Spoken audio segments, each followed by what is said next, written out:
A dream vacation in Aruba became a heartbreaking nightmare when 18-year-old Natalee Holloway vanished without a trace. After 18 years of lies and unanswered questions, Joran van der Sloot finally confessed. But what really happened to Natalee that night? Stay with us until the very end, because every clue matters. Before we begin, if you're new to the channel, don't forget to subscribe and turn on notifications so you never miss our latest true crime stories. Police in Aruba launch an urgent investigation after an 18-year-old high school graduate from Alabama mysteriously disappears during what was supposed to be a dream vacation. She was last seen leaving a crowded nightclub. Then, she simply vanished.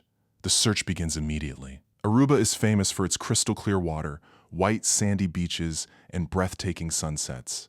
A destination where thousands of tourists create unforgettable memories every year. But for one American family, this tropical paradise became the place where their worst nightmare began. On May 30th, 2005, 18-year-old Natalee Holloway walked out of a packed nightclub with a smile on her face. She waved goodbye to her friends, climbed into a car, and disappeared without a trace. No body, no crime scene, no physical evidence. And for years, no one was ever charged with her disappearance. What followed became one of the most talked about missing person cases in American history. A mystery filled with lies, changing stories, international headlines, and a suspect who repeatedly confessed, only to take it all back. Then, nearly 18 years later, the man who had long been at the center of the investigation finally admitted what happened on a lonely beach in Aruba. This is the heartbreaking story of Natalee Holloway, the timeline, the investigation, the people involved, and the confession that came almost 2 decades too late. Natalee Ann Holloway was born in Memphis, Tennessee, to David and Elizabeth Beth Holloway. She was the oldest of 2 children. When Natalee was just 7 years old, her parents divorced. After the separation, Beth raised Natalee and her younger brother, Matthew, in Clinton, Mississippi. A few years later, in 2000, Beth married businessman George Twitty, and the family moved to Mountain Brook, Alabama, an affluent community just outside Birmingham. Natalee quickly stood out among her classmates. She wasn't just smart, she was driven.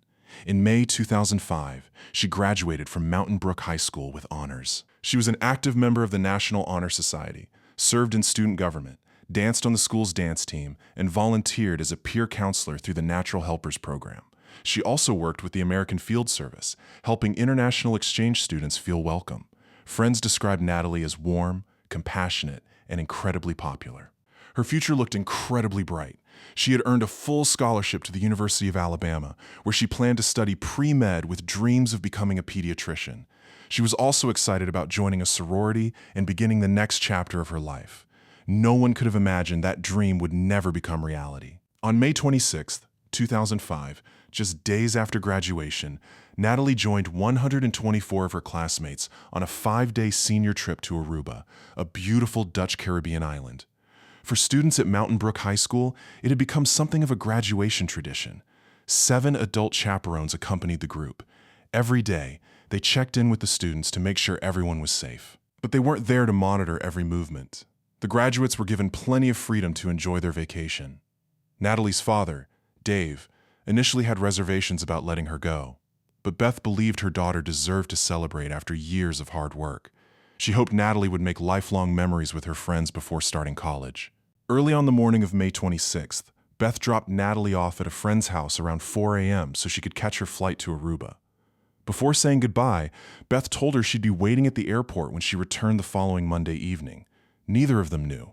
That would be the last time they would ever see each other. According to Beth, Natalee was everything a parent could hope for. She was responsible, deeply involved in church, focused on school. She didn't drink. She had never even had a serious boyfriend. Beth often described her daughter as exceptionally intelligent, but also trusting, kind-hearted, and perhaps a little too innocent for the world she was about to step into. Like any group of recent graduates, Natalee and her classmates were ready to celebrate. The pressure of exams was finally behind them. During the day, they soaked up the Caribbean sunshine, relaxed on the beach, and explored the island. At night, they dressed up, enjoyed dinners together, and experienced Aruba's lively nightlife, never imagining that one evening would change everything forever. Police in Aruba are searching for an Alabama high school graduate who vanished during what was supposed to be a dream vacation. The last confirmed sighting placed her outside a popular nightclub. Then, she disappeared without a trace. The search was on. For most people, Aruba is the definition of paradise: crystal clear water, white sandy beaches, and endless sunshine. But for one American family, that tropical island became the place where their lives changed forever. On May 30th, 2005, 18-year-old Natalee Holloway, a bright honors student celebrating her high school graduation, walked out of a packed nightclub. Smiling, laughing, and waving goodbye to her friends, she climbed into a car. No one realized that would be the last time anyone would ever see her alive. No crime scene, no body, no murder charge. For nearly 2 decades, Natalee Holloway's disappearance remained one of America's most haunting unsolved mysteries, a case built on lies, changing stories, international controversy, and one suspect who repeatedly claimed to know the truth, only to take it back. Then, in 2023, nearly 18 years later, the man who had been under suspicion from the very beginning finally admitted what happened that night on a dark beach in Aruba. This is the heartbreaking story of Natalee Holloway. The investigation, the suspects, the search for justice, and the confession that came far too late. Natalee Holloway's early life. Natalee Ann Holloway was born in Memphis, Tennessee, to Dave and Beth Holloway. She was the oldest of 2 children. When Natalee was just 7 years old, her parents divorced. Afterward, Beth raised Natalee and her younger brother, Matthew. Several years later, Beth remarried businessman George Twitty, and the family moved to Mountain Brook, Alabama, an affluent suburb outside Birmingham. By the spring of 2005, Natalee had become the kind of daughter every parent was proud of. She graduated with honors from Mountain Brook High School. She belonged to the National Honor Society, served in student government, performed on the school's dance team, volunteered as a peer counselor, and worked with exchange students through the American Field Service Program. She had earned a full scholarship to the University of Alabama, where she planned to study pre-med and eventually become a pediatrician. Friends remembered her as kind, driven, intelligent, and full of life. The graduation trip. On May 26, 2005, just days after graduation, Natalee joined 124 classmates on a 5-day senior trip to Aruba. It was an annual tradition at Mountain Brook High School. 7 adult chaperones accompanied the students, checking in with them daily, but allowing them plenty of freedom to enjoy the vacation. Natalee's father had been a little nervous about the trip. Her mother, Beth, wasn't. Natalee was 18 years old, responsible, and excited to celebrate this milestone with her friends. Before leaving for the airport early that Thursday morning, Beth hugged her daughter goodbye and promised she'd be waiting to pick her up when the plane landed back in Alabama just a few days later. She never imagined that promise would never be fulfilled. According to Beth, Natalee wasn't the type to get into trouble. She rarely drank. Sunshine. At night, they headed into downtown Orangestad, visiting restaurants, casinos, and one of the island's most popular nightlife spots, Carlos and Charlie's. Many students reportedly partied heavily throughout the trip, although school officials later insisted the group remained under control and behaved appropriately. The night, everything changed. On the morning of May 30th, 2005, Beth Holloway received the phone call every parent fears. Natalee had missed the group's flight home. No one knew where she was. The night before, Natalee had spent time at the Holiday Inn casino, where she met a young Dutch teenager. The two agreed to meet later that evening at Carlos and Charlie's. When the nightclub closed around 1:30 a.m., witnesses watched Natalee leave with him. She climbed into a gray Honda occupied by 3 young men. Those men were later identified as Joran van der Sloot, 17 years old, Deepak Kalpo, 21, and his younger brother, Satish Kalpo, 19. Joran came from a respected family. His father was a lawyer. His mother was an art teacher. He was considered intelligent, athletic, and well-liked. But he also had another reputation. He spent much of his free time around casinos and bars, often targeting American tourists, especially young blonde women. Friends later remembered seeing him with Natalee throughout the week. To them, nothing about that final ride seemed unusual. Natalee looked happy. She was laughing, singing, and waving goodbye. One friend later recalled thinking, "Looks like Natalee found a ride back to the hotel." No one realized those would be the last moments anyone would ever witness. The search begins. When Natalee failed to appear for the flight home, her luggage and passport were still sitting untouched inside her hotel room. Local authorities initially believed she was simply another tourist enjoying the island's nightlife and would eventually return. Her family didn't believe that for a second. Beth Holloway and George Twitty immediately chartered a private plane to Aruba. The moment they landed, they headed straight to the Holiday Inn. Beth began asking anyone who would listen about the young man named Joran. The hotel manager immediately recognized the name. According to him, Joran was well known around the resort. He frequently pursued young female tourists. That information immediately raised red flags. Beth requested casino surveillance footage and contacted police, telling investigators exactly who had been seen with Natalee last. Together with Aruban officers, Beth traveled to Joran's home, hoping Natalee might still be there. Joran's first story. At first, Joran claimed he didn't even know Natalee. But before long, his story changed. He admitted taking Natalee for a drive near the California lighthouse because she wanted to see sharks. According to him, he later dropped her off outside the Holiday Inn around 2 a.m. He claimed Natalee stumbled getting out of the car, refused his help, and walked away as a security guard approached. His father remained close by while police questioned him. Joran even accompanied investigators back to the hotel, pointing out where he supposedly left Natalee. Based on his description, police arrested 2 former hotel security guards who allegedly matched what Joran described. But after several days of investigation, both men were released. There wasn't enough evidence. Meanwhile, volunteers, investigators, friends, and Natalee's family searched desperately across Aruba. As media attention exploded across the United States, the case quickly became an international headline. Beth refused to leave the island. She had one message for anyone willing to help. Please, keep looking for my daughter. I'm not leaving Aruba without her. Within days, millions of Americans were following every development, hoping Natalee would somehow be found alive. But with every passing hour, that hope grew weaker. As investigators reviewed the Holiday Inn surveillance footage, one shocking fact became impossible to ignore. Natalee Holloway never entered the hotel lobby. That discovery completely destroyed Joran van der Sloot's original story. Faced with the evidence, he quickly changed his account. This time, he claimed that he and Natalee had been dropped off at a beach near the Marriott Hotel, about half a mile north of the Holiday Inn. The secluded stretch of sand was known locally as a popular spot for couples. According to Joran, Natalee had been drinking heavily and was drifting in and out of consciousness. He insisted that he never harmed her. Instead, he claimed he simply left her alone on the beach and walked home. For weeks, Deepak and Satish Kalpo backed up this revised version of events. But before long, Joran changed his story again. Now he claimed that he had been dropped off first, while the Kalpo brothers drove away with Natalee still inside the car. Investigators believed this wasn't the truth either. They suspected Joran only shifted the blame because the Kalpo brothers had begun pointing fingers at him, and he wanted to retaliate. The investigation begins to fall apart. On July 4th, 2005, less than a month after their arrests, Deepak and Satish Kalpo were released due to insufficient evidence.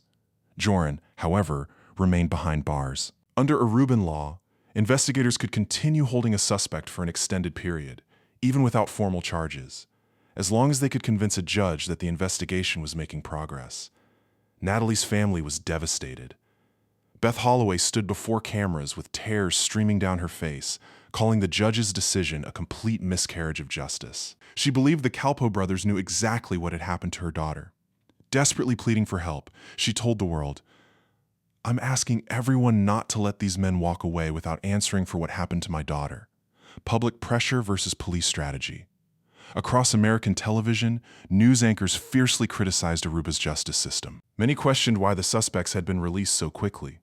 But on the island, public opinion was beginning to change. Many Arubans, who had initially welcomed Beth and supported the search, started feeling that the constant criticism unfairly portrayed their country. Some even told the Holloway family they had overstayed their welcome. Meanwhile, Aruban officials defended their investigation. According to investigators, they had actually wanted to keep the 3 young men under constant surveillance rather than arrest them immediately. Authorities revealed they had secretly monitored the suspects through surveillance, phone taps, and email tracking for several days after Natalee disappeared. Their goal wasn't simply to interrogate them. It was to watch their behavior, listen to private conversations, and hopefully catch someone making a mistake. Police later argued that the intense media attention and public pressure disrupted that strategy, making it harder to gather the evidence they needed. Why building a case was so difficult? Investigators faced another major obstacle. Joran was only 17 years old at the time of his arrest. Because he was a minor, he received additional legal protections. His father, Paul Vandersloot, who was a lawyer in training to become a judge, was allowed frequent private meetings with his son. Those conversations were protected by attorney-client privilege, meaning investigators couldn't listen in. Even so, authorities brought in experienced investigators from both the FBI and the Netherlands to assist with the interrogations. According to Aruba's chief prosecutor, one of the Calpo brothers later claimed that Paul had advised Joran, "Without a body, police can't prove murder." It was a chilling allegation, but it was never proven in court, released without charges. On August 26th, investigators arrested the Calpo brothers once again, this time on suspicion of rape and murder. But just over a week later, they were released. So was Joran. The reason was painfully simple. There was no body, no physical evidence, no forensic proof connecting anyone to a crime. And while Joran had changed his story repeatedly, investigators said his overall account shifted 3 major times, while the smaller details changed more than 25 different times. Those contradictions raised serious suspicion. But suspicion alone wasn't enough to win a conviction. Beth refuses to give up. Natalee's parents became convinced that powerful people in Aruba were protecting the Vandersloot family because of their influence on the island. Believing someone knew the truth, the Holloways dramatically increased the reward for information. 6 weeks after Natalee disappeared, they offered $200,000 for her safe return and another $100,000 for information leading to answers. By the end of July, the reward had grown to an astonishing $1 million if Natalee could be found alive. Local businesses and even Aruba's tourism industry helped contribute to the reward fund. But as the weeks turned into months, hope slowly faded. No matter how many beaches were searched, how many interviews were conducted, or how many tips came in, Natalee never came home. A family's fight for justice. Beth Holloway refused to let the case disappear from the headlines. She remained convinced that Joran Vandersloot held the answers. As frustration grew, members of Natalee's family accused Aruba's government and law enforcement of protecting the truth to preserve the island's reputation as a tourist destination. Beth became one of the most recognizable faces in America. She appeared on major television programs, spoke with national journalists, and met with influential public figures, demanding that the investigation continue. Some American officials even encouraged tourists to avoid Aruba until more progress was made in the case. The pressure was enormous. For Aruba, a country heavily dependent on tourism, the disappearance had become an international public relations disaster. As criticism intensified, many island residents who had once stood beside the Holloway family began turning against them, believing their country was being unfairly blamed. The investigation had become far more than a missing persons case. It had evolved into a global controversy, with justice, politics, media attention, and national pride all colliding around one unanswered question: what really happened to Natalee Holloway? As the investigation dragged on, public opinion became deeply divided. Many people in Aruba who had once sympathized with the Holloway family now viewed them differently. American media coverage had become relentless, and some island residents began referring to the Holloways as Ugly Americans, believing they had unfairly blamed Aruba and its justice system. The criticism didn't just affect public opinion. It strained diplomatic relations between the United States and Aruba and dealt a devastating blow to the island's tourism industry. The case had become much bigger than a missing person investigation. It exposed the growing conflict between America's demand for immediate justice and the slower, more cautious pace of an international criminal investigation. By March 2006, investigators introduced a theory that shocked many people. Aruba's deputy police chief publicly suggested that Natalee may not have been murdered at all. Instead, he believed she could have died from a deadly combination of alcohol and illegal drugs. According to investigators, several witnesses claimed Natalee had been drinking heavily on the day she disappeared and may have been carrying illegal substances.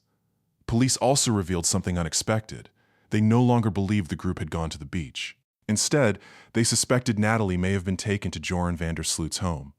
Their theory was that while Natalee was with Joran, her body suddenly went into shock. Whether from alcohol, drugs, or a combination of both, she may have collapsed unexpectedly. If that theory was true, investigators believed the real crime wasn't murder. It was the illegal disposal of her body. One investigator even stated, "We're not talking about killers here." But that theory raised an even bigger question. If Natalee died accidentally, where was her body? For years, One rumor refused to disappear. Many believed Natalee's body had been dumped into the Caribbean Sea. But Dr. Ruben Cruz, the head of Aruba's search and rescue team, wasn't convinced. His team conducted multiple experiments. Again and again, they threw weighted and unweighted dummies into the water near the shoreline. Every single time, the current carried them back to the beach. According to Cruz, the only way a body would never return was if a boat traveled more than 2 miles offshore. But investigators had already tracked every boat operating the night Natalee disappeared. Nothing unusual was found. That led authorities toward another possibility. Perhaps Natalee's body had never entered the ocean at all.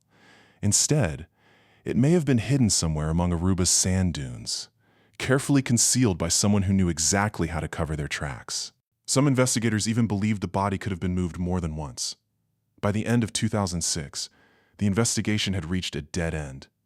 Aruban authorities had spent nearly $3 million searching for answers, almost 40% of the department's annual operating budget. Despite the enormous effort, they had nothing. No body. No confession. No evidence strong enough to bring anyone to trial. Eventually, Aruba asked the Netherlands to take over the investigation.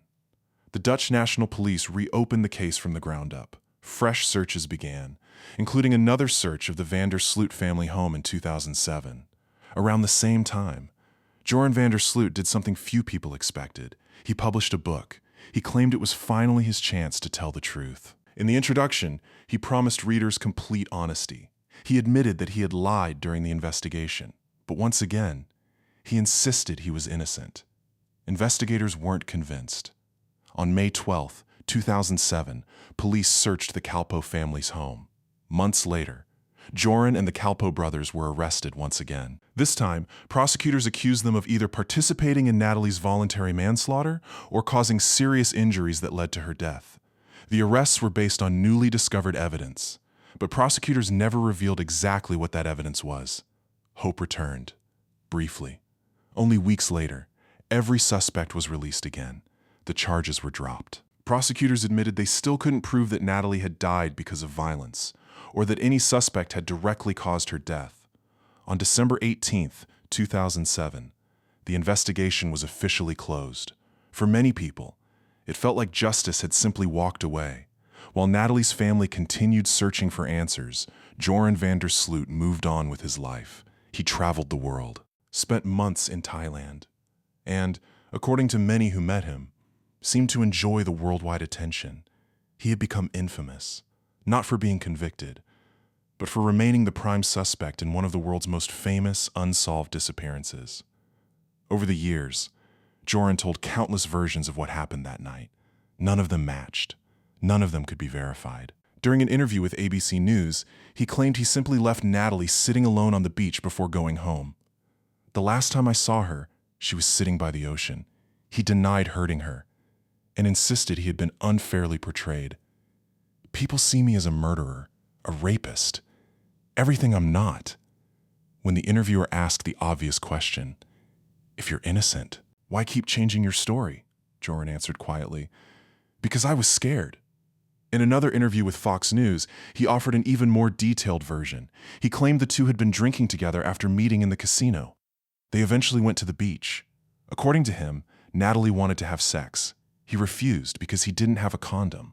He said Natalee wanted to stay on the beach, but he had school the next morning, so he left her there, alone. Around 3:30 a.m., he admitted feeling guilty for abandoning her, but still insisted. He never harmed her. Despite his calm appearance on television, those who interviewed Joran noticed something unsettling.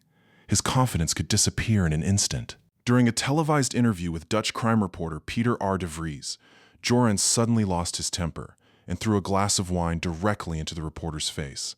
Later, that same reporter launched a hidden camera investigation. An undercover associate secretly recorded conversations with Joran. What he admitted on those recordings shocked the world. Joran claimed Natalee suddenly collapsed after they had been intimate. He suggested she died from alcohol poisoning or a drug overdose. He then claimed he asked a friend for help. According to his story, her body was loaded onto a boat, taken miles offshore, and thrown into the Caribbean Sea. He coldly described it as if she were an old rag. Then he added something even more chilling. She'll never be found. Yet in the very next breath, he insisted once again, I never killed her. The contradictions never stopped. Privately, Joran even joked about receiving a huge financial settlement because prosecutors had failed to convict him. When asked if Natalee's body would ever be found, he simply smiled. No. When asked where she was, his answer was equally disturbing. I don't even know anymore. Then, almost as if revealing a secret he couldn't quite keep, he quietly admitted, I know what happened to that girl. Those words would haunt the investigation for years, because despite countless lies, one question refused to disappear. Which version, if any, was finally the truth? The deeper investigators looked, the more confusing the case became. Every time Joran van der Sloot spoke, the story changed, and every new confession only created more questions. During one secretly recorded conversation, Joran appeared to let his guard down. When asked directly whether Natalee was dead, he didn't deny it. Instead, he quietly replied, Of course. But he immediately insisted he wasn't a killer. He claimed Natalee had suddenly collapsed while they were together on the beach. According to him, she began shaking violently, as if she were having a seizure. He said he panicked. He tried to wake her. He tried to revive her. Nothing worked. Then came one of the most chilling statements he had ever made. I'm incredibly lucky they never found her, because, he explained, without a body, prosecutors would never have a murder case. When pressed about how Natalee's body supposedly disappeared, Joran hinted that someone else had helped him. He refused to reveal the person's identity. He only described him as a close friend, someone who owned a boat.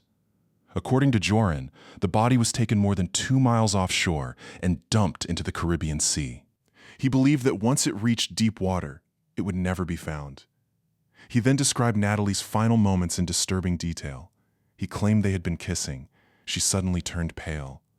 Without warning, her body began shaking violently. Joran said he thought she might have suffered a seizure. He insisted there was no foam coming from her mouth. He claimed he tried desperately to wake her. He shook her. He yelled at her. He said he nearly broke down crying. Whether any of it was true, no one knew. In February 2008, that secretly recorded conversation was broadcast on Dutch television. The shocking confession reignited worldwide interest in the case. Aruban authorities immediately reopened the investigation. For the first time in months, there was renewed hope. But it didn't last. Only days later, Joran called another television program. He claimed the entire confession had been fabricated. Just another lie. Without physical evidence to support his story, prosecutors had no choice but to back away once again.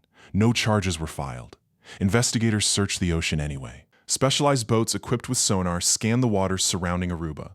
Volunteer dive teams spent months searching the coastline. Nothing. No remains. No evidence. No answers. Medical experts also challenged Joran's story. One clue remains. The investigation continues in part 2. Let us know your thoughts in the comments. If you enjoyed this documentary, don't forget to share, and subscribe for more in-depth true crime stories. We'll see you in the next investigation.